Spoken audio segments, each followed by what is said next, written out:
Offline हमारा शुरू होने वाला है, तो हम लोग पढ़ने की कोशिश करें। आप लोगों के सवाल तो ऐसे आते ही रहेंगे, है ना। तो मैं यही चाहती हूँ। हमारा आज टॉपिक ऐसा है, बहुत ही मज़ेदार टॉपिक है, वचन। और आप लोगों को उसमें काफ़ी सारी समस्याएं भी होती होंगी। एक प्रश्न मैं आप लोगों को दे रही हूँ। सबसे पहले अब बातों को बंद करिए, बाद में बातें करेंगे सारी। आप जो मैं पूछ रही हूँ उसका आंसर आप लोगों को देना है। तो इसको हटा देती हूँ। नियम आप लोगों ने पढ़ लिए होंगे, अच्छे बच्चे हैं, अच्छे बच्चों की तरह आपको पढ़ना है, बिल्कुल शांत। और देखो, आपके ऊपर निर्भर करता है कि मैडम को मुस्कुराते हुए देखना है या मैडम को तमतमाते हुए देखना है। तो ये आप लोगों के ऊपर निर्भर करता है। तो जैसे आपको मेरा चेहरा अच्छा लगता होगा, अब आप वैसी हरकतें करेंगे। प्रश्न आपके सामने ये है। आपके एग्जाम में एक प्रश्न आया जिसमें पूछा गया कि लड़का शब्द है, लड़का का बहुवचन बताना है। ठीक है, लड़का का बहुवचन बताना है आपको। और ऑप्शन आपके सामने दिया है, ए लड़के, बी ऑप्शन दिया है लड़कों,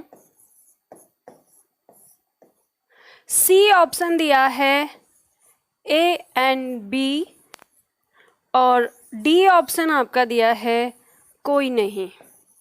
आंसर जल्दी से बताइए, सभी छात्र बताएंगे। आपके एग्जाम में, परीक्षा में पूछा हुआ प्रश्न है, ठीक है, जल्दी से बताना है। अब यहाँ पे कुछ छात्रों का आंसर आया है, उन्होंने कहा है लड़के। तो यहाँ पे एक छोटा सा सस्पेंस भी मैं आपको देना चाहूंगी। यहाँ पे जैसे मैंने यहाँ पे वाक्य लिखा, लड़के ने रोटी खाई, लड़के ने रोटी खाई। इस पंक्ति में लड़के एक वचन है कि बहुवचन, ये बताना है आपको, ठीक है। आंसर आप लोगों के ए बी सी तीनों ही आ रहे हैं। कुछ छात्र ए आंसर दे रहे हैं। तो जो छात्र ए आंसर दे रहे हैं वो मुझको ये बताएं कि लड़के ने रोटी खाई, इसमें एक लड़का है कि बहुत सारे लड़के हैं? बताइए, एक लड़का है ना। तो जब एक लड़का है तो लड़के तो एक वचन हो गया इस दृष्टिकोण से। तो फिर लड़का का बहुवचन क्या होना चाहिए? अब आप में से बहुत सारे आंसर देंगे लड़कों, हाँ, एक वचन, ठीक है। तो अब आप में से बहुत सारे लोग कहेंगे कि लड़कों इसका आंसर होना चाहिए, बी आंसर देंगे फिर आप, ठीक है। लेकिन मैं आपको एक और यहाँ पे वाक्य लिख देती हूँ, लड़का दौड़ता है, लड़का दौड़ता है, ठीक है। या फिर सॉरी, ये नहीं, ये तो खैर एक वचन आता ही है। आपको क्या बताना है इसमें कि यही जो वाक्य ऊपर दिया है, लड़के ने रोटी खाई, इसको अगर हम बहुवचन बनाएं तो आप कैसे बनाओगे? आप बनाओगे कि लड़कों ने रोटी खाई, ठीक है। तो यहाँ पे लड़कों शब्द जो है वो आपका क्या हो जाएगा? बहुवचन हो जाएगा। उसी तरह से एक शब्द, एक वाक्य और मैं लूंगी कि लड़के दौड़ते हैं, लड़के दौड़ते हैं, तो ये भी आपका बहुवचन हो गया। अब आपको बताना है, दो शब्द आपके सामने बहुवचन दिख रहे हैं। अब आपको बताना है कि आपका आंसर क्या होना चाहिए। बताइए बताइए बताइए जल्दी से, फटाफट। अब बताइए आपका आंसर क्या होना चाहिए?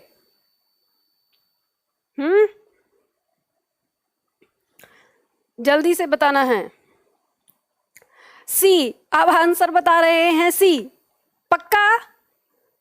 पक्का सी आंसर होना चाहिए? नहीं बच्चा, गलत। आपका आंसर है ए। आंसर क्या है? ए। आप कहेंगे मैडम आपने तो हमारा दिमाग ही घुमा दिया, पहले हमने ए बताया तो आपने हमको गलत बता दिया। अब हमने, जब आपने हमको उदाहरण दिए लड़कों और लड़के दोनों को बहुवचन बना के आपने दिखाया, तो हमने सी आंसर दिया, तो आपने हमारा आंसर गलत कर दिया, आपने फिर ए लगा दिया। तो हमें समझ ही नहीं आ रहा हम ए लगाएंगे कि सी लगाएंगे या बी लगाएंगे। तो बात आपको यही समझनी है, यानी यही तो प्रॉब्लम है कि जब हम बहुवचन की बात करते हैं किसी संज्ञा की, तो बहुत सारी संज्ञा हमारी ऐसी हैं जिनमें लड़कों लड़के दोनों ही तरीके से उनका बहुवचन बनाया जाता है। लेकिन जब हमारी परीक्षा में अगर ये एक प्रश्न आए कि लड़का का बहुवचन क्या है, तो हम आंसर लड़के लगाते हैं। क्यों? जबकि हमको पता है कि लड़कों भी हमने बहुवचन में बनाया है। तो फिर हमने उसका यानी लड़के क्यों उसका हमने बहुवचन लिखा, आंसर हमने उसका लड़के क्यों रखा। तो ये चीज़ हमको यहाँ पर ध्यान देनी है, यानी अब हमें सोचना है कि इसका मतलब कोई ना कोई नियम तो काम करता होगा, कोई ना कोई नियम होगा इस तरह के प्रश्नों को हल करने का। तो आप सब लोगों के दिमाग में घंटी बज चुकी है, सीखना चाहते हो क्या है ये लोचा जो हुआ है, ठीक है। तो चलो ध्यान दो यहाँ पर। अब हम बात करेंगे, ये प्रश्न यहीं छोड़ देते हैं, बात करते हैं अपने वचन की, कि यानी वचन के बारे में हमें क्या जानना है। ये जो वचन है, यानी हम बात करें अगर वचन की, तो वचन क्या होता है? संज्ञा का वह रूप जिससे हमें पता चलता है कि वस्तु एक है या दो से अधिक है, उसी को हम क्या कहते हैं? वचन कहते हैं। बात सही है? बात समझ में आई आप लोगों के? ठीक है। हाँ, कह रहे हैं ऐसा फील हो रहा है जैसे हिंदी कभी पढ़ी ही नहीं। हाँ, अच्छा ठीक है शुभम, कोई बात नहीं, आज पढ़ रहे हो ना, अब पढ़ो। देखो जैसे अभी क्या होता है, देखो ऑनलाइन में मैं खुद देख रही हूँ, एक चीज़ वॉच कर रही हूँ। अभी हमारे छात्र आ रहे हैं जा रहे हैं, आ रहे हैं जा रहे हैं, एक मतलब स्थिर होके बैठ नहीं रहे, यूट्यूब की तरह चल रहा है। आ रहे हैं जा रहे हैं, आ रहे हैं जा रहे हैं। ध्यान रखिए, ये जो आ रहे जा रहे हैं ना, इनको कुछ पल्ले नहीं पड़ेगा और लास्ट में कहेंगे निधि मैम ने अच्छा नहीं पढ़ाया। तो खैर कोई बात नहीं, लेकिन जितने भी छात्र पढ़ रहे हैं मैं वही कहूँगी कि अगर सीरियसली आप अपने मम्मी पापा की जो कमाई है, मेहनत की, खून पसीने की जो कमाई है, अगर उसका ऋण चुकाना चाहते हैं तो आराम से बैठ के पढ़ें और जो पैसा आपने खर्चा किया है इन क्लासेस पर उसको पूरा वसूलें, एक जगह बैठकर सीख कर। ठीक है, तो चलो यहाँ पे हम देखते हैं वचन के बारे हमने देखा, किताबों में हमने बहुत बार इनकी परिभाषाएं पढ़ी हैं। ये सारे वचन हम पढ़ते रहते हैं कि किसी वस्तु का एक होना अथवा दो या दो से अधिक होना वचन कहलाता है। हिंदी भाषा में वचन दो प्रकार के होते हैं, एक वचन और बहुवचन। ध्यान दीजिएगा, जब हम संस्कृत भाषा की बात करते हैं तो संस्कृत भाषा में वचन भी तीन होते हैं। जिस प्रकार से संस्कृत भाषा में लिंग तीन थे, उस प्रकार संस्कृत भाषा में वचन जो है वो भी क्या होते हैं? तीन होते हैं, एक वचन, द्विवचन और बहुवचन। लेकिन हमारी हिंदी भाषा में लिंग हो या वचन दोनों ही दो प्रकार के हैं, एक वचन और बहुवचन। एक वचन किसे कहते हैं ये भी आपको पता है, संज्ञा के जिस रूप से वस्तु का एक होना बोध होता है उसको क्या कहते हैं? एक वचन। जैसे देखो, अब थोड़ा सा ध्यान इधर देना, लिखा हुआ है सब कुछ, अभी आपको नहीं लिखना, जब लिखना है तब मैं बताऊंगी, अभी इधर फोकस करना है। एक समस्या तो हमारे सामने आई कि लड़का का बहुवचन लड़के या लड़कों, इन दोनों में से कैसे हमने एक किया, समस्या ये थी, उसको सुलझना है। दूसरी समस्या हमारे सामने क्या आती है, वो सामने आने वाली है। जैसे हमने कहा, संज्ञा के जिस रूप से एक होना पता होता है उसे एक वचन कहते हैं, और संज्ञा के जिस रूप से वस्तु का दो या दो से अधिक होना पता चलता है उसको बहुवचन कहते हैं। उदाहरण हमने लिखा लड़का, रात, किताब, और इसका बहुवचन का उदाहरण लिखा लड़के, रातें, किताबें। एक चीज देखने को मिली होगी, इसमें लड़के और इसमें रातें, मतलब एक में हमने अंकी बिंदी लगाई और एक में अंकी बिंदी नहीं लगाई। हमारे सामने ये भी एक समस्या आती है कि वो कौन से शब्द हैं जिनमें हम अंकी बिंदी लगाते हैं बहुवचन बनाते समय, और वे कौन से शब्द हैं जिनमें अंकी बिंदी नहीं लगाते बहुवचन बनाते समय। ये समस्या आप सब लोगों के सामने होगी जब आप लिखते हैं। ध्यान रखिए, लेखन में जब ये गलतियां होती हैं तो ये व्याकरण रूप से होने वाली गलतियां हैं। और अगर आप सब्जेक्टिव एग्जाम की तैयारी करते हैं और आप सब्जेक्टिव एग्जाम देते हैं, और अगर आपने अपने लिखने में इस तरह से बिंदी की भी गलती कर दी तो आपके 20% मार्क्स काटे जाते हैं, 20% मार्क्स कटते हैं आपके व्याकरण संबंधित गलतियों से। सिर्फ 3 गलतियां क्षम्य मानी जाती हैं कि जल्दबाजी में हो सकती हैं, लेकिन अगर वही गलती बहुत ज़्यादा बार बार रिपीट होती है तो 20% मार्क्स कट जाते हैं। तो सब्जेक्टिव वाले छात्र ये बात ध्यान रखें कि ये जो हमने यहाँ पे देखा, यानी हमने देखा कि शब्द हमने लिखा रात, और रात का जब हमने बहुवचन बनाया तो रातें यानी बिंदी लगाई, और जब हमने लड़का शब्द का बहुवचन बनाया तो लड़के, यहाँ हमने बिंदी नहीं लगाई। ठीक है, चलो बात ये समझ में आई। फिर कुछ शब्द ऐसे होते हैं हमारे, जैसे आपने देखा होगा कुछ ऐसे भी शब्द होते हैं कि जब हम उनको कभी लिखते हैं तो कभी उन पर छोटी ई की मात्रा आती है, और कभी हम उन शब्दों को जब लिखते हैं तो उन पर बड़ी ई की मात्रा आ जाती है। जैसे उदाहरण के तौर पर मान लो, मैं यहाँ पे आपको बताऊं, जैसे शब्द हम लिखते हैं नाली, नाली लिखते हैं तो बड़ी ई की मात्रा आ रही है, लेकिन कभी हम इसको लिखते हैं नालियों तो ये छोटी ई की मात्रा आ जाती है। तो ये क्या चक्कर है? तो ये भी चक्कर इसके वचन का है। ठीक है, वचन की वजह से इसकी मात्राओं में मात्रा चेंज होती हैं इसकी, कहीं पे छोटी ई की मात्रा और कहीं पे बड़ी ई की मात्रा।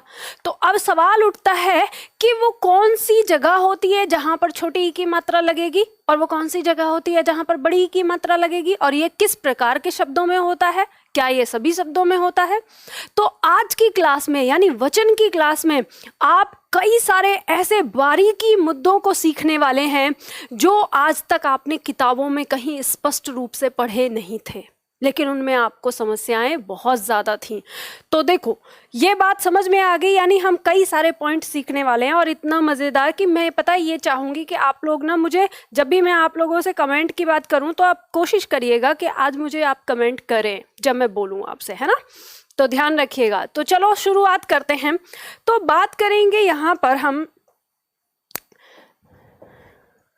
सबसे पहले, अब एक वचन से बहुवचन बनाने की बात कर रहे हैं कि हम एक वचन से बहुवचन बनाने के नियम ध्यान में रखेंगे। तो सबसे पहले आपको ध्यान देना है कि एक वचन से बहुवचन बनाने के 2 नियम हैं, और वो 2 नियम कौन कौन से हैं? तो इनमें वो 2 नियम आते हैं, निर्विभक्ति रूप और सविभक्ति रूप। ठीक है, पहला है निर्विभक्ति रूप और सविभक्ति रूप। सबसे पहले आपको ये जानना है कि निर्विभक्ति रूप है क्या और ये सविभक्ति रूप है क्या। ठीक है, तो यहाँ पे मैं अभी आपको छोटा सा शॉर्ट में बताऊंगी, बाकी इसके बारे में यानी जो ये विभक्ति है इसके बारे में हम विस्तृत जो क्लास लेंगे आज से तीसरी क्लास में लेंगे। ठीक है, तो हम यहाँ पे देखते हैं कि सबसे पहले हम यहाँ कॉमन शब्द की बात करेंगे कि यहाँ एक कॉमन शब्द क्या है। आप देख रहे हैं शब्द लिखा है हमारा निर्विभक्ति रूप। ठीक है, शब्द लिखा हमने निर्विभक्ति और दूसरा लिखा सविभक्ति। ध्यान दीजिएगा, ये जो विभक्ति शब्द है इसको यहाँ पे ये विभक्ति और इसमें विभक्ति यानी ये कॉमन शब्द है, इसका मतलब है कारक। ठीक है, और ये कारक चिन्ह होता है। कारक चिन्ह क्या है आपका? अब सवाल उठेगा तो कारक चिन्ह अभी मैं यहाँ के लिए बता रही हूँ कि जो आप पढ़ते हैं ना, ने, में, को, से, पर इत्यादि, इस तरह के जो आपने कुछ शब्द देखे होंगे वो सारे शब्द हमारे क्या कहलाते हैं? कारक चिन्ह कहलाते हैं। ठीक है, क्या कहलाते हैं? कारक चिन्ह। और कारक चिन्ह को ही हमने विभक्ति नाम दिया है।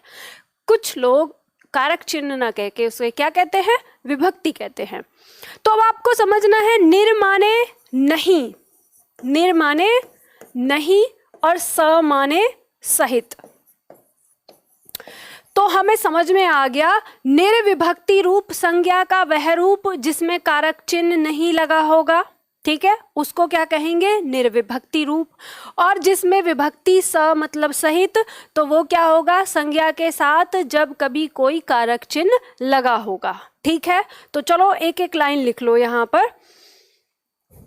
पर एक एक लाइन आपको लिखनी है। लाइन क्या लिखनी है? सबसे पहले ये जो आपके सामने यहाँ निर्विभक्ति रूप लिखा है, यहाँ पे लिखिए एक लाइन जल्दी से फटाफट। अब आपका पेन चलना चाहिए। यहाँ लिखिए संज्ञा का वह रूप जिसमें, यहाँ लिखना है संज्ञा का वह रूप जिसमें कोई विभक्ति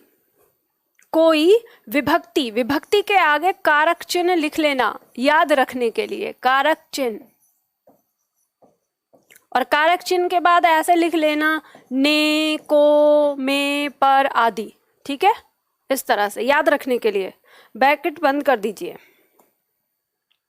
संज्ञा का वह रूप जिसमें कोई विभक्ति, ब्रैकेट में कोष्टक में लिखना है, कारक चिन्ह, कोष्टक बंद, नहीं लगा होता, नहीं लगा होता।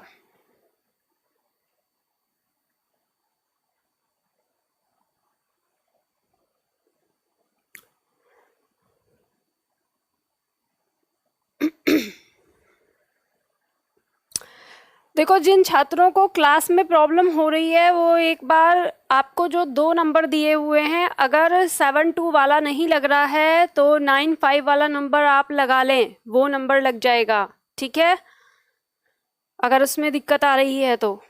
और जिनकी क्लास नहीं चल रही है या तो अपने नेट को चेक कर लें, नेट में भी प्रॉब्लम आ रही है, बाकी सभी छात्रों की क्लास तो चल रही है ना, 1-2 छात्र को प्रॉब्लम है। चलो, आप लोगों ने क्या लिखा? संज्ञा का वह रूप जिसमें कोई विभक्ति यानी कारक चिन्ह नहीं लगा होता निर्विभक्ति रूप कहलाता है, निर्विभक्ति रूप कहलाता है। अब आप चाहो तो ब्रैकेट में एक पहचान लिख सकते हो कि संज्ञा जिस रूप में जन्म लेती है, ब्रैकेट में लिख लीजिए, संज्ञा जिस रूप में जन्म लेती है। तो कोई भी संज्ञा जो आपको मिलेगी वो हमेशा एक वचन मिलेगी सबसे पहले, ठीक है, और वो जिस रूप में, जैसे हम संज्ञा पढ़ते हैं यानी सिंगल सिंगल एक एक करके जब पढ़ते हैं, लड़का, किताब, मेज, इस तरह के शब्द जैसे गाय, भैंस, बैल, आम, पेड़, हम सब किस में रखते हैं? एक वचन में रखते हैं। और ये सारी संज्ञाएं चाहे वो स्त्रीलिंग हो चाहे वो पुल्लिंग हो, फिर हम उसका बहुवचन बनाते हैं। तो यही हमारे क्या कहलाता है? निर्विभक्ति रूप। यानी जब एक अकेला करके पूछा जाता है तो वो क्या कहलाता है? निर्विभक्ति रूप। अब लिखिए इसमें सविभक्ति रूप के सामने लिखिए, इसमें लिखना है संज्ञा का वह रूप जिसके साथ, संज्ञा का वह रूप जिसके साथ कोई विभक्ति, ब्रैकेट में कारक चिन्ह, संज्ञा का वह रूप जिसके साथ कोई विभक्ति, ब्रैकेट में कारक चिन्ह, और कारक चिन्ह के आगे वही लिख लेना ने, को, जैसे मैंने बताया ऐसे ही आदि करके, ब्रैकेट बंद, लगा होता है।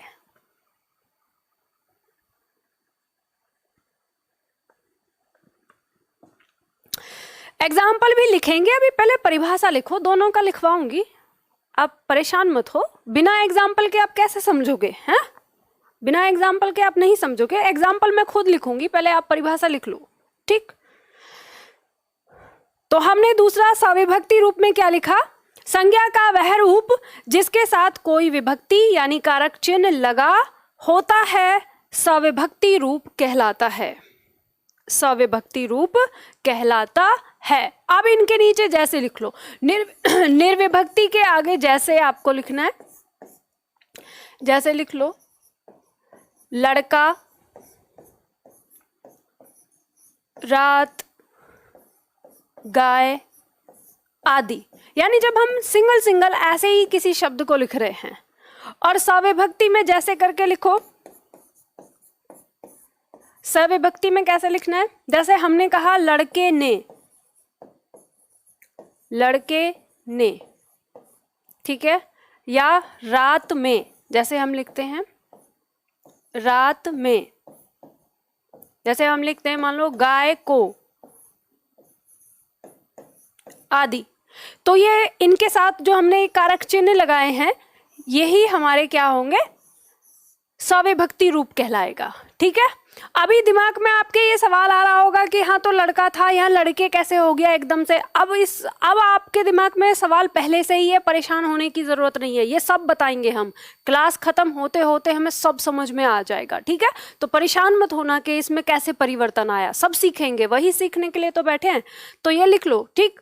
अब इसमें आपको अगर मैं एक सही तरीके से बताऊँ ना, एक समझने वाली चीज़, तो आप समझेंगे कि ये सविभक्ति रूप संज्ञा का हमेशा जब भी मिलेगा आपको वाक्य प्रयोग में ही मिलेगा, बिना वाक्य के ये नहीं मिलेगा। तो आपको ध्यान ये रखना है कि आपको निर्विभक्ति रूप का प्रयोग तब करना है जब ये अकेला पूछा जाता है अक्सर, और सविभक्ति रूप का प्रयोग आपको तब करना है जब ये वाक्य में प्रयोग करके दिया हो और वाक्य में भी उसके साथ कारक चिन्ह लगा हो तब।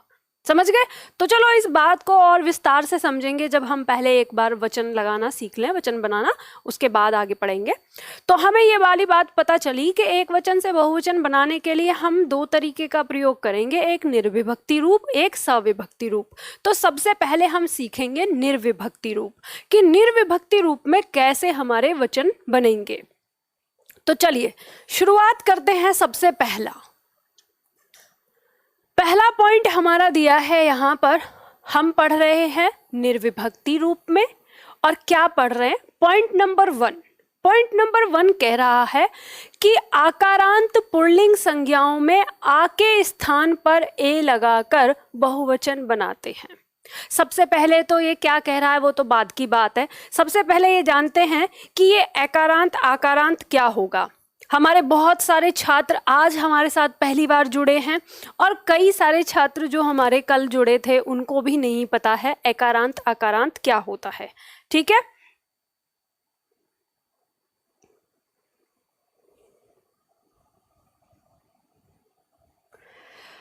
बच्चा स्मार्ट बोर्ड का कलर चेंज होने से यहाँ पे मेरे पास बहुत सारी प्रॉब्लम हो जाती हैं, ठीक है। आप अपने जो आपका मोबाइल है, आप अपने मोबाइल का जो ब्राइटनेस है उसको कम करिए।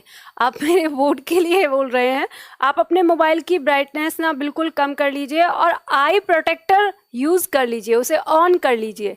जो आपके मोबाइल में आई प्रोटेक्टर होता है उसे ऑन कर लीजिए, और एक चश्मा बना लीजिए, ठीक है, जो ब्लू रेंज को रोकता है। ये आपको लेनी पड़ेंगी इस चीज़ें जो आपकी आँखों को थोड़ा मतलब सही, यानी कहें कि उन्हें सुरक्षा प्रदान करें। मेरा स्मार्ट बोर्ड आपको इतनी दूर तक परेशान कर रहा है, आपका मोबाइल नहीं कर रहा है। चलो देखो, ध्यान दो यहाँ पर। सबसे पहले जानो एकारांत आकारांत क्या होगा। जैसे देखो शब्द, हमने यहाँ पे एक शब्द लिखा है हमारे सामने, कवि। अगर आपसे कोई पूछे कि कवि शब्द कौन सा कारांत है, सबसे पहले समझना शब्द क्या होता है, कारांत। कारांत का मतलब होता है से अंत होने वाला। हम इसके आगे लिख देते हैं, ए लगा देंगे तो अकारांत हो जाएगा, आ लगा देंगे तो आकारांत हो जाएगा, ई लगा देंगे तो इकारांत, ई लगाएंगे ई करांत, ऊ लगा देंगे तो उकारांत, ठीक है। इस तरह से ए लगाएंगे तो एकारांत, आय लगा देंगे तो आयकारांत, इस तरह से हो जाएगा। तो कहने का मतलब है जिस भी स्वर से कोई शब्द खत्म होता है वो उसी का कारांत कहलाता है। तो जैसे यहाँ पे शब्द है हमारा कवि, तो कवि आपका किस से खत्म हो रहा है, देखेंगे इसका अंतिम वर्ण क्या है। तो आपको पता है अंतिम वर्ण में व्यंजन है, और व्यंजन पे छोटी ई की मात्रा है, यानी सबसे अंतिम वर्ण क्या है इसका, ई है। तो ये ई कारांत हो जाएगा, ठीक है। क्या हो जाएगा, इकारांत।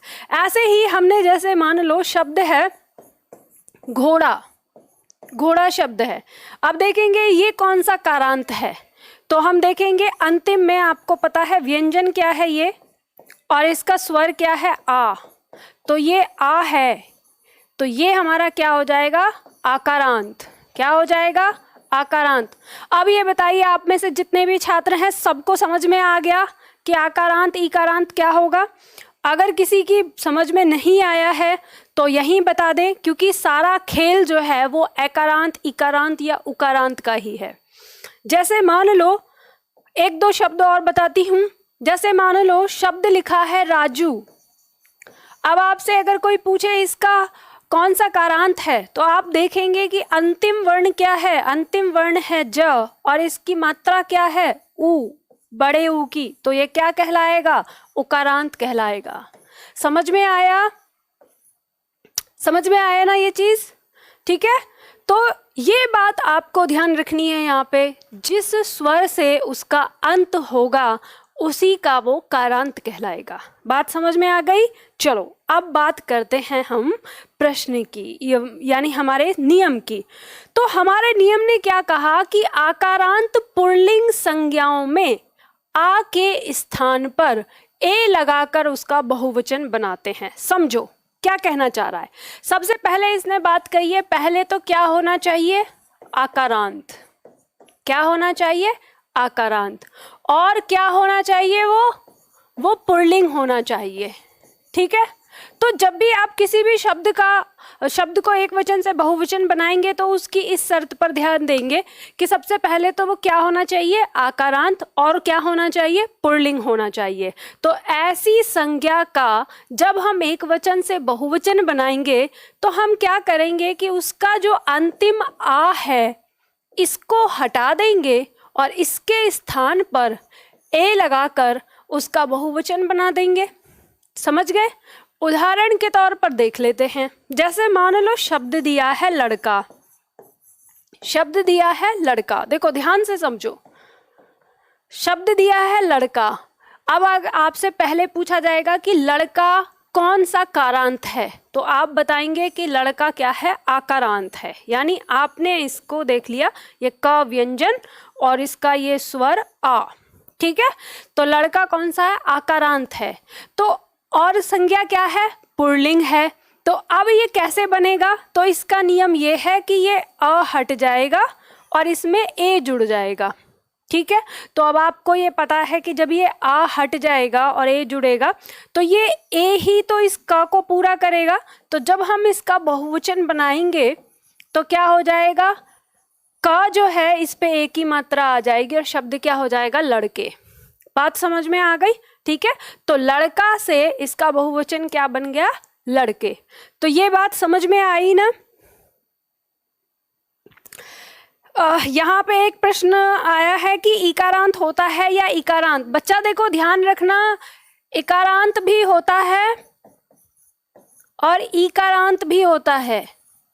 अब दोनों में अंतर क्या है बाबू, तो ये बात समझना है। ये बहुत सिंपल सी बात है, आपको समझ में आती है। जैसे शब्द है नाली, तो नाली में बड़ी ई की मात्रा है तो ये इकारांत हो जाएगा। शब्द है कवि, तो कवि में छोटी ई की मात्रा है तो ये इकारांत हो जाएगा। बात समझ में आई, ठीक है। बात समझ में आ गई ना। चलो तो ये वाली बात आपको मैंने यहाँ पे बताई। तो अब थोड़ा ध्यान दो इधर कि हमने जो यहाँ पर दिया हुआ है, आपको मैंने प्रैक्टिस बनाने के लिए दी हुई है, यहाँ पे प्रैक्टिस करनी है आप लोगों को। तो ये जो मैंने आपको बताया, एक पॉइंट मैं आपको बता रही हूँ, ठीक है। पहले हर तीनों लाइन के, फिर उसके बाद आपको करना है। यहाँ पर देखो घोड़ा शब्द है, घोड़ा शब्द का आपको बहुवचन बनाना है। आपको पता है ये आ है, ये आ हटा के आपको क्या लगाना है, ए लगाना है। तो शब्द क्या हो गया, बन जाएगा घोड़े। इसी तरह से छाता आकारांत है और पुल्लिंग है, छाता होता है, ठीक है, पुल्लिंग है। तो क्या हो जाएगा, छाते। क्या हो जाएगा, छाते। उसी तरह से आईना, यहाँ पे आकारांत है, आईना शीशा जो होता है, ठीक है। आईना पुल्लिंग हो गया, ठीक है, आकारांत हो गया। तो क्या हो जाएगा इसका बहुवचन, आईने। क्या हो जाएगा, आईने। अब जल्दी से आप लोगों को बनाना है ये सारी चीजें जितने जल्दी से बना दीजिए और बना के फटाफट बोलिए कि यस मैम हो गया, फिर मैं चेक करवाऊंगी। और आप यहाँ पर अगर इस समय मेरे सामने होते, मेरी क्लास में होते, तो आज मैं आप सब लोगों की नोटबुक चेक करती, ठीक है। तो वचन की क्लास में मैं हमेशा आप लोगों की नोटबुक चेक करती हूँ। अब आप लोग बच गए क्योंकि आप घर पे हैं, अब मैं कैसे चेक करूंगी आपकी क्लास। तो आप जल्दी से बताइए करके, मैम कितने कारांत होते हैं। बच्चा जितने स्वर हैं, ठीक है, जितने स्वर हैं उतने कारांत होते हैं।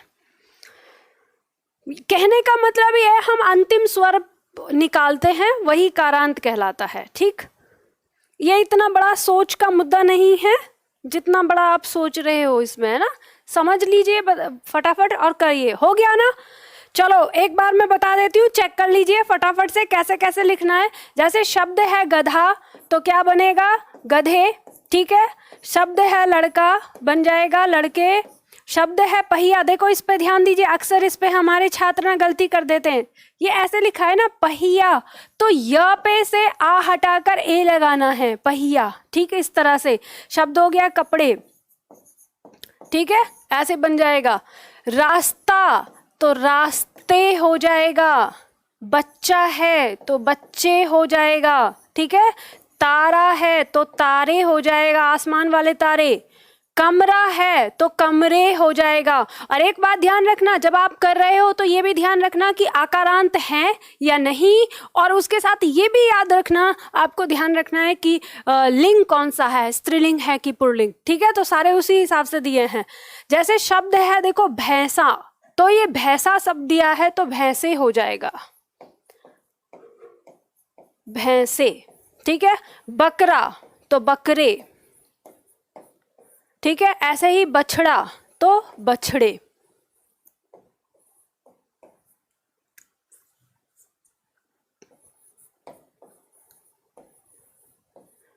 ठीक, समझ में आ गया?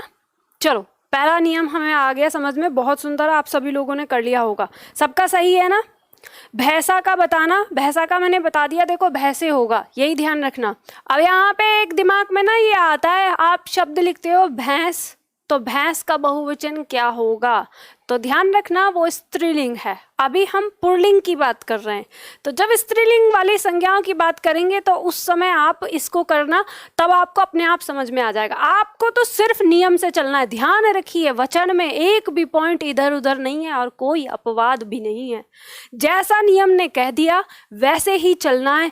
दुनिया का कोई भी शब्द उठा लीजिए आप हिंदी के अंदर, अगर नियम से अलग हो जाए तो फिर कहना। ठीक है, तो हर ऐसे ही बनेगा जो नियम ने कह दिया कि पहला क्या आकारांत और दूसरा क्या पुल्लिंग, तो क्या हो जाएगा? ए लगा देना, ए हटाकर, आ हटाकर। दूसरा पॉइंट देखो, पॉइंट नंबर 2 क्या कहता है, समझो। देखो गौर, यहाँ पे आपको क्या करना है, नादानी नहीं करनी है, छोटे बच्चों की तरह नहीं करना है, बस ऐसे ही समझ में आगे नहीं, समझना है गौर से जो मैं समझा रही हूँ। पॉइंट नंबर 2 कहता है कि एकारांत, क्या एकारांत, इकारांत, ईकारांत, उकारांत, उकारांत, और यहाँ पे एक आप रिकारांत भी लिख लीजिए, भले ही री से भी कोई भी शब्द आ जाए, जैसे पित्र आता है, मात्र हो जाता है, भात्र हो जाता है, ऐसे। ठीक है, ये पुल्लिंग संज्ञाएं, यानी एकारांत, इकारांत, ईकारांत, उकारांत, उकारांत, और ये क्या होनी चाहिए? पुल्लिंग संज्ञाएं होनी चाहिए। तो प्राय एक वचन होती हैं, यानी ये हमेशा एक वचन होती हैं, और इनका बहुवचन अगर बनाया जाए तो इनका एक वचन और बहुवचन एक जैसा ही होता है, यानी इनका रूप परिवर्तन नहीं होता। इनका एक वचन जैसा होता है वैसा ही इनका बहुवचन होता है। कहने का मतलब क्या है, यानी इनका एक वचन जिस तरह से लिखा, जैसे दिन, तो दिन का बहुवचन दिन ही होगा, फूल का बहुवचन फूल ही होगा, हाथ का बहुवचन हाथ ही होगा। आप एकदम से कहेंगे मैडम जी आप झूठ मूठ मत बोलिए, हमने फूलों भी देखा है, हमने दिनों भी देखा है। दिमाग में आ गया होगा ना एकदम? तो ध्यान रखिएगा बच्चों, मैं कह रही हूँ निर्विभक्ति रूप की। किसकी? निर्विभक्ति रूप की। देखो मान लिया मैंने, आपने कहा कि मैंने फूल का फूलों भी देखा है और दिन का दिनों भी देखा है, आपने कैसे कह दिया कि इनका बहुवचन यही रहेगा? जैसे शब्द यहाँ पे हाथी, हाथी का बहुवचन हाथी, आप कहेंगे मैडम जी मैंने हाथियों देखा है, आप तो ऐसी बात बता रही हैं, मैंने हाथियों देखा है उसका बहुवचन। तो देखो मैं आपको कुछ वाक्य देती हूँ और आपको वो वाक्य मुझे बताने हैं। पहला वाक्य है हाथी चिंघाड़ रहा है। पहला वाक्य क्या है? हाथी चिंघाड़ रहा है। इसका बहुवचन आपको बनाना है। बताइए क्या बनाओगे, बताइए जल्दी फटाफट।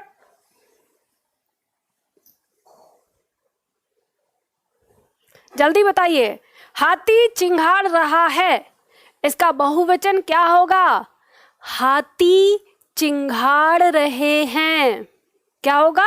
हाथी चिंघाड़ रहे हैं। लिख के बताती हूँ आप लोगों को, क्योंकि आप लोग दूर हैं ना भाई, आप लोगों का समझना बहुत जरूरी है।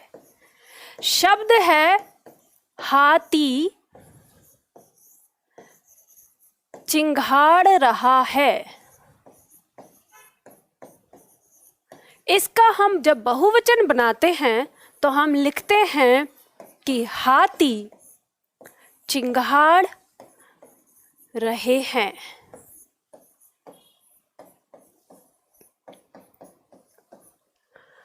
बनाते हो कि नहीं बनाते हो?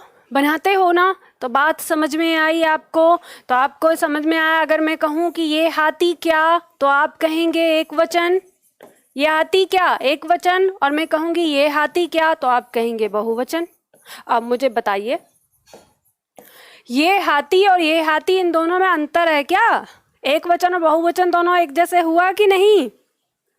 समझ रहे हैं ना? तो ध्यान रखिए। अब आप कहेंगे कि मैडम जी चलो हाथी वाला तो हम समझ गए, अब हमको ये बताइए फूल का बताइए। हमने फूलों देखा है, तो देखो ध्यान रखना। मान लो हमने कहा बाग में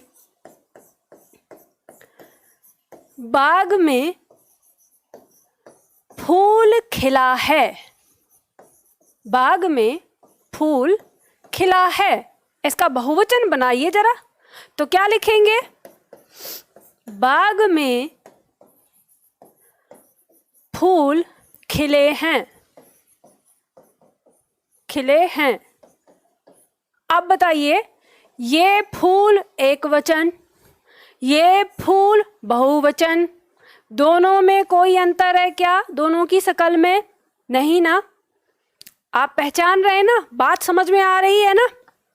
आप कहेंगे मैडम बात कुछ कुछ तो समझ में आ रही है, पर ये बताइए कि क्या ये सभी के साथ होता है, या फिर ये बताइए कि ये फूल का फूलों कब होता है? फिर हमने फूलों देखा है, तो बात समझना कि मैंने आपसे पहले ही बात कही है कि हम पढ़ रहे हैं निर्विभक्ति रूप।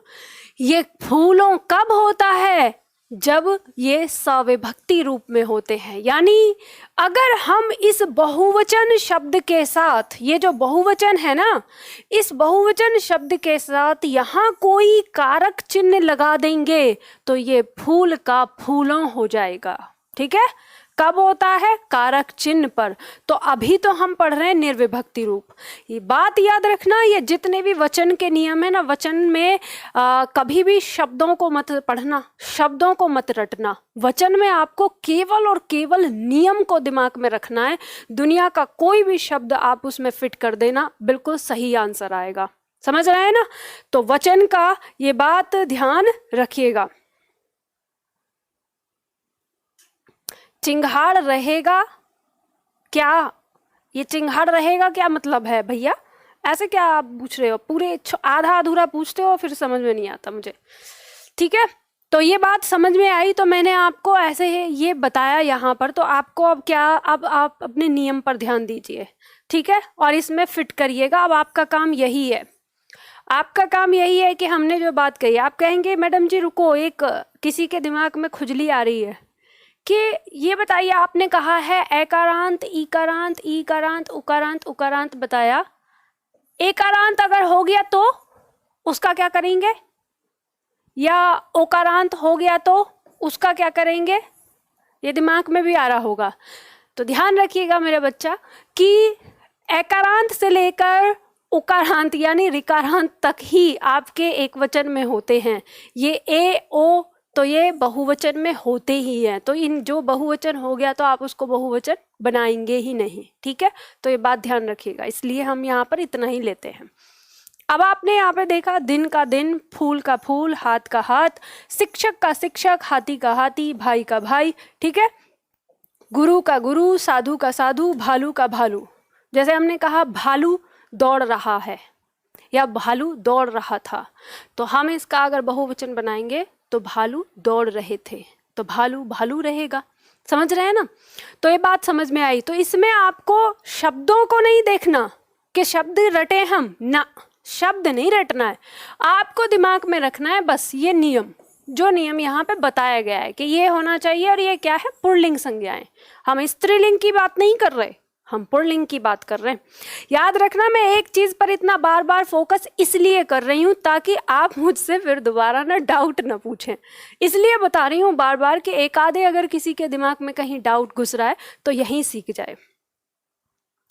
मैम जन का क्या बहुवचन होगा? बेटा जन जो है वो अपने आप में बहुवचन होता है, ठीक है। हम हर किसी के लिए कुछ शब्द आपके लिखवाए जाएंगे आगे जो आपके रहेंगे, ठीक है। और ऐसे भी कभी कभी आप जनों का प्रयोग कर देते हैं, तो वो सारी चीजें आगे मैं बताऊंगी। अभी आप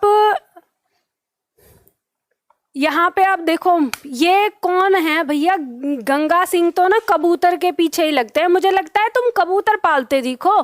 कल तो तुम कबूतर का लिंग पूछ रहे थे, अभी तुम कबूतर का वचन पूछ रहे हो। बेटा मुझसे क्यों पूछ रहे हो? मैंने आपको नियम बता दिया, आपने लिखा कबूतर। देखो आपको खोजना है, मैंने आपको इसीलिए कह रही हूँ कि शब्दों पे ध्यान मत देना, वरना तुम पूरी डिक्शनरी यहीं पूछ डालोगे और आगे नियम पढ़ने नहीं दोगे। आप कहोगे कबूतर बताओ, कुत्ता बताओ, चूहा बताओ, बिल्ला बताओ, फलना फलना फल्ला फल्ला, इतने सारे नाम रख दोगे आप सामने। मैंने आपको एक नियम दे दिया, खोजना आपको स्वयं है। आप देखोगे कि कबूतर, सबसे पहला लिंग पता करो इसका। लिंग क्या है? पुल्लिंग है। कौन सा कारांत है? एकारांत है, तो इसका एक वचन बहुवचन दोनों एक होगा। सिर्फ कबूतरों होगा, और वो भी कब? जब इसका सविभक्ति रूप होगा तब। समझ गए ना? तो मुझसे मत पूछो, मैंने आपको दे दिया नियम, और उस नियम में लगाओ अपने आप, आगे अभ्यास करो जैसे आप मैथ में करते हो। आप मैथ का हर सवाल अपने टीचर से नहीं सॉल्व करवाते। टीचर आपको एक उदाहरण बताता है, 2 बताता है, 3 बताता है, 4 बताता है, बाकी सारे उदाहरण आप खुद करते हैं, है ना। नियम में आप उसको करते हैं। एकारांत होगा कबूतर का, समझ गए ना? ठीक है, चलो तो आगे अगले नियम पे चलो। अब आपने ये देखा कि हमने जो अभी बात करी है, पहला नियम और दूसरा नियम, इसमें हमने देख लिया अपने पुल्लिंग के बारे में। तो ध्यान दीजिए, जब मैं यहाँ पर जो नियम बता रही हूँ वो नियम इसलिए बता रही हूँ, इसलिए मैंने पहले ही कह दिया कि दुनिया का कोई भी शब्द जो हिंदी भाषा का है और हिंदी में आ रहा है, हिंदी भाषा में जैसे उसके वचन बन रहे हैं, वैसा कोई भी शब्द आप उठा लेना और शब्द को उठा के नियम के अंतर्गत रख लेना, आपका आंसर सही मिलेगा। कोई भी उठा लो चाहे आप, ठीक है। जैसे चाकू, अगर आपको पूछना है, बच्चे बड़े पूछते हैं चाकू का बता दो बहुवचन क्या होगा, भैया चाकुओं नहीं होगा, आप बताते हो। लेकिन चाकुओं कब लगेगा? जब उसके साथ कोई कारक चिन्ह आएगा तब। लेकिन वही बात है कि आप पहले अपने क्वेश्चंस डाल के ना सस्पेंस ही खत्म कर देते हैं। आप लोगों में सब्र नाम की चीज़ नहीं है। ये वाली बात मैंने पहले भी कही है कि जब मैं आप लोगों से पढ़ाना शुरू करती हूँ ना, तो पढ़ने को ना एकदम मज़ेदार ढंग से लो और उसको सीखो कि जो मैं बताती जा रही हूँ, पहले पेशेंस, अपना ध्यान, अपना मतलब अंदर की चीज़ों को रोक के, अंदर जो ये चीज़ें उछलने लग जाती है, इनको शांत बैठ के मुझे लास्ट नियम तक पहुँचने दो। आपकी सारी जिज्ञासाओं का समाधान वहाँ तक मिल जाएगा, ठीक है। अब ध्यान दो, रूल नंबर 3 मोस्ट इंपॉर्टेंट है। अब आप सीखने जा रहे हो स्त्रीलिंग। पुल्लिंग आपने समाप्त कर लिया, अब स्त्रीलिंग कैसे बनेगा वो ध्यान देना है। स्त्रीलिंग में क्या कहता है कि एकारांत, देखो ध्यान दीजिएगा, यहाँ स्त्रीलिंग में आपको हर कारांत को अलग अलग बनाना होता है। सबसे पहला कहता है एकारांत। एकारांत स्त्रीलिंग संज्ञा है तो उसमें हम ए के स्थान पर ए लगाते हैं। गौर से देखिएगा, इसको चंद्र बिंदु लगी हुई है ए के ऊपर, ठीक। तो हम यहाँ पे कह रहा है कि एकारांत स्त्रीलिंग संज्ञाओं में ए के स्थान पर ए लगाकर तथा आकारांत पुल्लिंग संज्ञा, आकारांत स्त्रीलिंग संज्ञाओं में आ के बाद ए जोड़ देते हैं। अब क्या कहा इसने भाई, समझ नहीं आया? चलो समझो इसको अच्छे से, देखो अलग अलग देखो। देखो इसका कहना क्या है, ये कह रहा है हम इसको दो टुकड़ों में पढ़ते हैं। सबसे पहले बात करेंगे एकारांत की। ये कह रहा है कि एकारांत कैसे लगाएंगे, और वो भी कौन सा एकारांत में, कौन सा, स्त्रीलिंग। ठीक है, एकारांत में हम किस शब्द की बात कर रहे हैं, स्त्रीलिंग की। जितने भी स्त्रीलिंग शब्द हैं यदि वो एकारांत हैं तो उनका बहुवचन कैसे बनाएंगे, तो उनका बहुवचन हम बनाएंगे कि उसका जो अंतिम वर्ण ए है इसको हटाकर, ठीक है, इसको हटाकर इसमें क्या जोड़ेंगे, इसमें जोड़ेंगे अय चंद्र बिंदु के साथ। उदाहरण समझ लेते हैं। जैसे शब्द लिया था हमने रात, तो देखो आपको अब आपका पेन नहीं चलना चाहिए, इधर ध्यान देना है। अंतिम वर्ण की हम बात कर रहे हैं। अंतिम वर्ण ये व्यंजन है त और इसका स्वर क्या है अ। तो हम क्या करेंगे, क्या करना है, इस अ को हटाएंगे और ये हमको जोड़ना है। तो ये बताइए कि जब हम इस ए को इस त से जोड़ेंगे तो त के ऊपर इसकी मात्रा आ जाएगी, यानी हमने शब्द लिखा ऐसे, ये त है और इसके ऊपर ये मात्रा आ जाएगी। तो अब एक बात हमेशा याद रखना कि ये जो चंद्र बिंदु है, हम इसको चंद्र बिंदु को ऐसे नहीं बनाएंगे, ये गलत तरीका होता है। जब सुरेखा से ऊपर कोई मात्रा निकल जाती है और वहाँ चंद्र बिंदु लगता है तो हम क्या करते हैं कि चंद्र बिंदु के स्थान पर हम केवल बिंदी का प्रयोग करते हैं। किसका प्रयोग करते हैं, केवल बिंदी का प्रयोग करते हैं। कब, जब सिरोरेखा से ऊपर की ओर मात्रा निकल जाती है तब, और वहां पे अगर हमको बिंदी लगानी है तो। मैंने क्या कहा, मैंने कहा कि जब कभी कोई भी चंद्र बिंदु आपकी लगी हुई है, यदि उसके साथ कोई सिरोरेखा से मात्रा ऊपर निकल गई तो वो चंद्र बिंदु किस में बदल जाती है, बिंदी में बदल जाती है ना। और अगर उसके सिरोरेखा से ही नीचे कोई मात्रा लगी हुई है तो चंद्र बिंदु में रहती है। ये हिंदी के शब्दों का नियम है। जिन छात्रों ने पार्ट 1 पढ़ा है उनको ये मैंने विस्तार से समझाया है, और जिन छात्रों ने पार्ट 2 से क्लास ली है वो छात्र डरे नहीं, घबराए नहीं। जब पार्ट 1 पढ़ेंगे इसको हम विस्तार से समझेंगे, ठीक है। तब तक मैंने आपको ये बता दिया। तो आपने यहाँ पे रात को लगा लिया, ठीक। इसी तरह से मैं दूसरा उदाहरण और ले लूं, ये आपने सीख लिया। एक और उदाहरण फिर से समझा देती हूँ। जैसे शब्द है किताब, देखो शब्द है किताब, किताब का बहुवचन बनाना है आपको, तो नियम आपको पता है भाई, किताब है स्त्रीलिंग, किताब है स्त्रीलिंग। कौन सा कारांत, एकारांत। तो आपको पता है कि क्या होगा, ये हमारा व्यंजन है, एकारांत है। इस ए को हटाकर हम क्या जोड़ेंगे, ए जोड़ेंगे। तो ये ए इस ब को पूरा करेगा। तो हम जब लिखेंगे यहाँ पर तो किताब, ब के ऊपर ए की मात्रा आ जाएगी, बिंदी आ जाएगी, किताबे, इस तरह से बन जाएगा, ठीक है। तो रूल नंबर 1 का पॉइंट नंबर 1 हमने सीख लिया। अब बात करेंगे आकारांत की। ये वाली बात तो हमको समझ में आ गई, ठीक है। अब बात करेंगे यहाँ पे आकारांत की, कि जब संज्ञा हमारी स्त्रीलिंग हो और कौन सा कारांत हो, आकारांत हो, तो क्या करेंगे हम उसका एक वचन से बहुवचन बनाने के लिए, हम हटाएंगे कुछ नहीं, हम इस आ के बाद प्लस कर देंगे। किसको, इसको, किसको प्लस कर देंगे, इसको, ठीक है। तो जैसे मान लो शब्द है हमारा माता, शब्द है माता। अब माता का हमें बहुवचन बनाना है तो हमने पहचान लिया कि क्या है, आकारांत है, और आकारांत में ये क्या है, स्त्रीलिंग है। तो इसमें क्या करेंगे, हमें डायरेक्ट इसमें कुछ नहीं करना, हमें इसको लगा देना है बस, और शब्द हमारा क्या बन जाएगा, माताएं। अब आपको पता ही है कि ये नियम मैंने बताया ही था आपको वर्णमाला में, और जिन छात्रों ने नहीं पढ़ा है तो उनको बता देती हूँ कि जब किसी व्यंजन के तुरंत बाद आपके 2 स्वर आते हैं, एक स्वर ये और एक स्वर ये, तो पहला स्वर ही उसका मात्रिक रूप में होता है, दूसरा स्वर अपने वास्तविक रूप में होता है। तो इसीलिए ये नहीं बदलेगा। रात में बदल गया था, रात से जब हमने रातें बनाया था इसलिए ये बदल गया था, क्योंकि इसमें अ जो है हमने हटा दिया था और मात्रा जोड़ दी थी ये, लेकिन इसमें नहीं हटाएंगे, इसमें ज्यों का त्यों लगाएंगे। बात समझ में आ गई। उदाहरण आप लोगों को बनाना है, ठीक है, ठीक है ना। चलो जैसे जैसे मैं बता रही हूँ वैसे वैसे आंसर देते रहो। जो स्टूडेंट हमारे मेरी तरफ फोकस करेंगे ना, जो जो मैं बता रही हूँ ध्यान रखना, बहुत अच्छे से सीख जाएंगे, उनको बहुत मज़ा आने वाला है, खुशी से उछल जाएंगे, अरे वाह मेरे तो बहुत सारे जितने भी प्रश्न थे उनका आंसर मिल गया यहाँ पर। अब ये आपके लिए उदाहरण दिए हैं, देखो मैं लिख कर भी दे देती, लेकिन ये आप लोगों को करना है, पेन चलाना है, पेन चलाओ। जो एक बार कर चुके हैं वो दोबारा लिख लो रफ कॉपी पर, है ना। तो जल्दी से फटाफट से बनाओ। एक ही मैं बता देती हूँ, शुरू वाला मैं बना के दिखा देती हूँ। जैसे रात है, अंत में क्या है ए, तो हम क्या लिखेंगे रातें, ठीक है। ऐसे ही बात है तो हम क्या लिखेंगे बातें। इसी तरह जैसे शाखा है, इसमें क्या करना है ज्यों का त्यों जोड़ना है, पहले लिखेंगे शाखा और ए ज्यों का त्यों लगा देंगे, बन गया। बाकी नीचे जल्दी से बनाओ फटाफट से, और अगर किसी शब्द में किसी को परेशानी हो तो जल्दी बताओ, जल्दी फटाफट।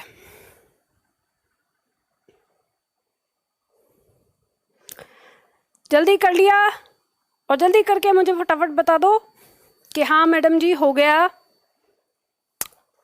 अगर किसी शब्द में किसी को जानना है तो पूछो, या फिर मैं ऐसा करती हूँ सबको मैं लिख देती हूँ, है ना। आप लोगों ने प्रैक्टिस कर ली, चेक कर लेना। पुस्तकें हो जाएगा, ये सही रहेगा। आप साथ के साथ ना सामने देख के कर लेंगे कि जैसे मैं लिख रही हूँ, तो गलती नहीं करनी है, सावधानी से इसमें रखना है, ठीक है। आदतें हो जाएगा, सड़कें हो जाएगा। हर शब्द को बनाते समय ध्यान रखना है कि क्या है, स्त्रीलिंग है, स्त्रीलिंग है, एकारांत है, स्त्रीलिंग है, एकारांत है। बोतलें हो जाएगा, बोतलें, ठीक है। खबरें, अदालतें, ठीक है, बिंदी आ जाएगी। लता, देखो पहला आया शब्द लता, तो इसके बाद ये ज्यों का त्यों रखा जाएगा, ठीक है। माता, माताएं, ठीक है ना। शाखा, शाखाएं, सभा, सभाएं, स्त्रीलिंग है, आकारांत है। कक्षा, कक्षाएं। कामना, कामनाएं, ठीक है। अध्यापिका, अध्यापिकाएं, ठीक है। इस तरह से लिख लिया, डन, गुड।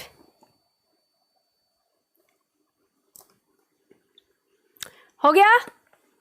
अब देखो यहाँ पे बहुत सारे छात्र ऐसे हो सकते हैं जिन्होंने एक कॉमन गलती करी होगी। जब मैं अपनी क्लास में चेक करती हूँ नोटबुक, तो मैं अक्सर देखती हूँ कि कुछ छात्र इसमें गलतियाँ करते हैं। वो गलती को समझना, अगर आप में से किसी ने इस तरह की गलती की है तो सही कर लेना। मैं बताती हूँ किस तरह की, मिटा देती हूँ इसको। मैं देख लिया, आप लोगों ने चेक कर लिया अपना। अब देखो यहाँ बताती हूँ। जब बहुत सारे छात्र हमारे जैसे ये आकारांत को लिखना शुरू करते हैं, अदालत तक सही लिखते हैं, और ये क्या करते हैं, मतलब जैसे हमारा लता है तो लताएं वो ऐसे लिख देते हैं। अगर आप में से किसी छात्र ने ऐसे लिखा है मात्रा बना के, तो सुधार लो, सुधार लो कि ये जो आपकी ये मात्रा ऐसे बनाएंगे ना तो इसकी मात्रा डबल हो जाएगी। जबकि हमने क्या लिया है, हमने लिया है ये जिसकी एक मात्रा है। समझ गए ना। तो ऐसे नहीं करना है, ऐसे लिखना गलत हो जाएगा। आपको ध्यान रखना है कि ये चंद्र बिंदु है तो आप इसको चंद्र बिंदु ही लिखेंगे। समझ गए। पहली गलती यहाँ पे ये करते हैं। दूसरी गलती क्या करते हैं कि हमारे जो कुछ शब्द आए, इन शब्दों में ये हमारा ड आया है।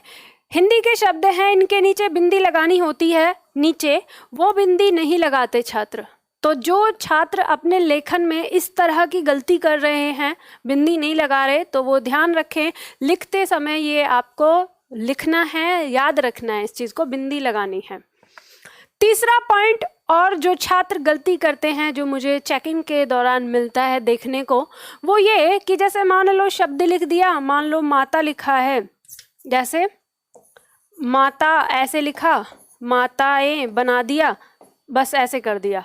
ये सिरोरेखा जो है, ये सिरोरेखा या सुरेखा, इसको हमारे बहुत सारे छात्र नहीं लगाते हैं।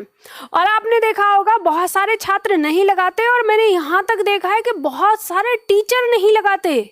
बहुत सारे टीचर को मैंने देखा है कि पढ़ाते हैं और सिरोरेखा नहीं लगाते, लिखे जा रहे हैं धड़ाधड़ धड़ाधड़ धड़ाधड़, और हिंदी पढ़ा रहे हैं। सबसे बड़ी बात, चलो जीएस पढ़ाने वालों को तो एक बार माफ़ कर दिया जाए कि चलो नहीं है, हिंदी पढ़ाने वाले जो टीचर हैं, व्याकरण पढ़ाने वाले टीचर इस गलती को करते हैं।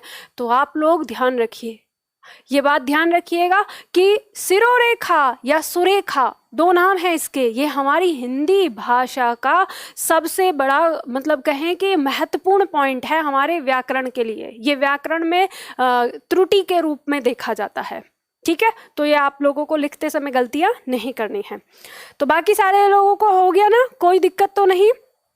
चलो ओके बेटा, यहाँ पे आपने शाखा का शाखे क्यों कर दिया अर्जुन, और रात का राते यानी आंकी बिंदी नहीं लगाई, और खबर का खबरें।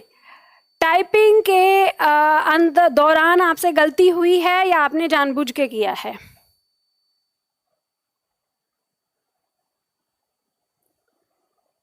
मैम कक्षा का बहुवचन कक्षाओं सभी व्यक्ति में भी बहुवचन होना, राइट। अरे आप टेंशन मत लो, मैं आपको एक बात बता रही हूँ। अभी कक्षाओं, माताओं, ये सेवाओं, ये सारी चीज़ें, अभी ओ यो वाली चीज़ पे आप टेंशन मत लो। अभी आप पहले ये वाला सीखो, वो सब आएगा, वो सब बताऊंगी मैं, है ना।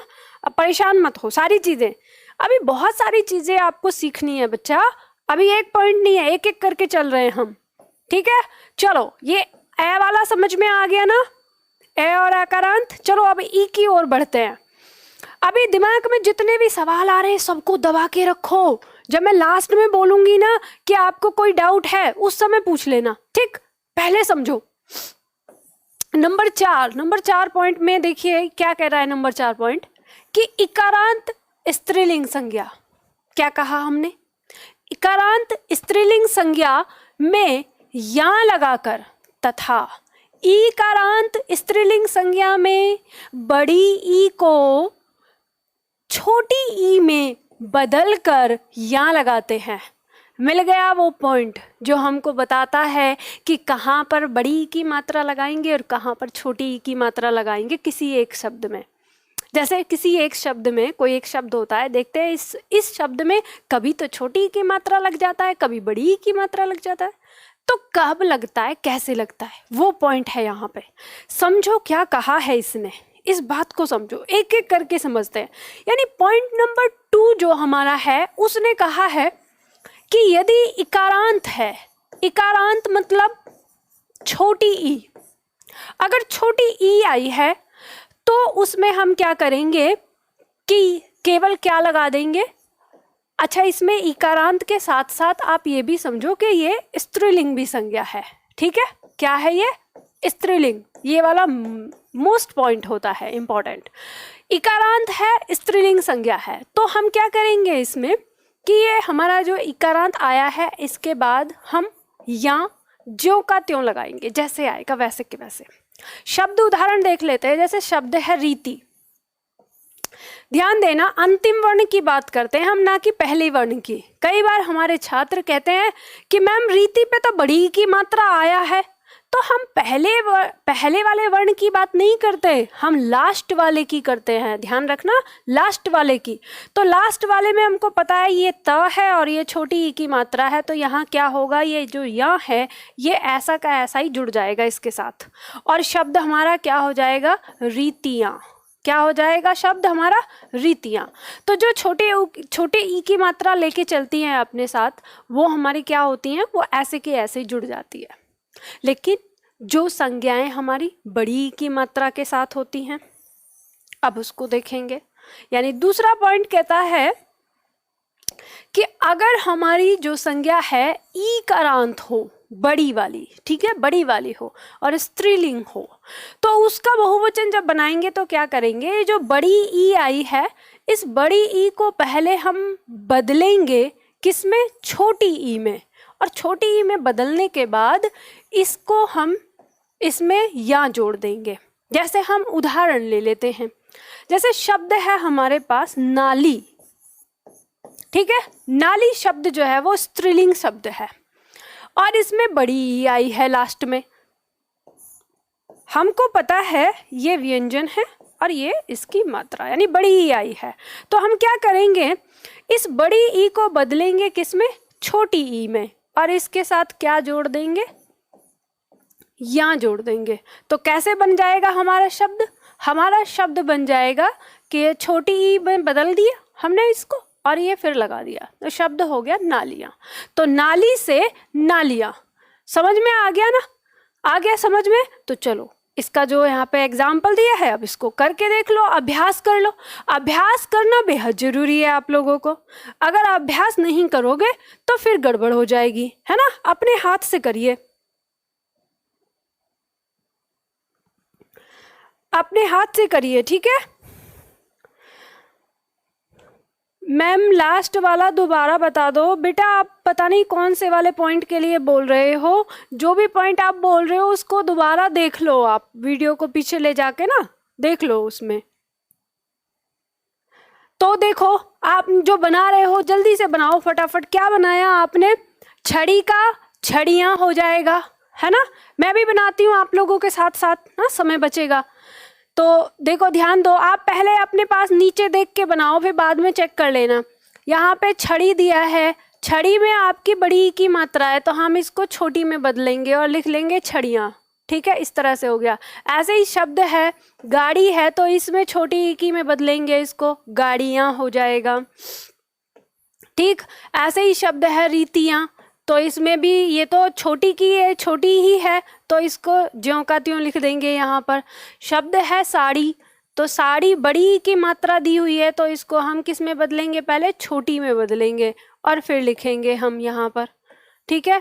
ऐसे ही शब्द है नारी, तो र पे जो बड़ी की मात्रा है इसको पहले हम छोटी ही में बदलेंगे, ठीक है, फिर आ गया हमारा नारियाँ, ठीक। इस तरह से ऐसे ही शब्द है हमारा धोती, तो इसमें भी बड़ी की मात्रा है तो सबसे पहले इसको छोटी में बदलेंगे, ठीक। आ गया दरी, छोटी की मात्रा बनाएंगे, दरियाँ हो जाएगा। नीति, ये ऐसा का ऐसा ही जुड़ जाएगा क्योंकि पहले से ही छोटी की मात्रा है, नीतियाँ हो जाएगा। शब्द है नाली, तो नालियों में छोटी की मात्रा में बदलेंगे, नालियाँ हो जाएगा। शब्द दिया है कुर्सी, कुर्सी में अक्सर हमारे छात्र घबरा जाते हैं कि क्या होगा, तो कुछ नहीं है, आपको देखो ध्यान देना है। ये आपका कुर्सी, अब जैसे स लिखा है और स पे आपने बड़ी ई की मात्रा चढ़ा के र चढ़ाया है, तो आप छोटी ई की मात्रा चढ़ा के र चढ़ाइए और यहाँ लिख दीजिए, ठीक है, इस तरह से।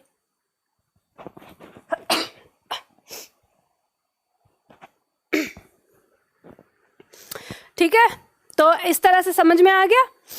अब इस तरह से जैसे शब्द है हमारा घड़ी, तो बड़ी ई की मात्रा है तो इस पे छोटी ई की मात्रा बनाएंगे। शब्द है हमारा सवारी, बड़ी ई की मात्रा आई तो छोटी में बदल के लिखेंगे, सवारियाँ हो गया, ठीक है। नदी, तो नदियाँ हो गया, इस पे भी छोटी ई की मात्रा बनाएंगे। फिर इसके बाद बच्ची शब्द है, तो देखो ध्यान देना है। अब देखो पहले आधा च है और फिर पूरा च है और उसके बाद बड़ी ई की मात्रा है, तो ये बड़ी ई की मात्रा दोनों च को सहारा दे रही है, तो जब ये दोनों च को सहारा दे रही है तो दोनों च से पहले ही आएगी छोटी ई की मात्रा। ये बात ध्यान रखिएगा। जिन छात्रों ने पार्ट 1 पढ़ लिया है उनको बात में ये समझ में आ गई होगी अपने आप। जिनको नहीं समझ में आएगी घबराना नहीं है, जब हम पढ़ेंगे तो हमें भी समझ में आएगी ये चीज़, हम यहाँ पर लिखेंगे, ठीक है। सारी चीज़ समझेंगे, धीरे धीरे जो टॉपिक हमारे सामने होता जाएगा हम सबको समझ में आता जाएगा, ठीक। बात आ गई समझ में, चलो लिखिए।